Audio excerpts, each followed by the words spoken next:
napapansin sa iyong mga kapaligiran.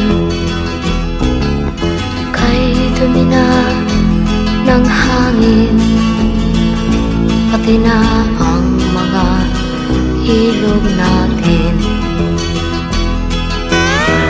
Hindi nga masama ang pag-unlad, at malayo-layo na rin ang ating narating. Ngunit masdan mo ang tubig sa dagat, dati kulay asul, ngayon'y naging itim.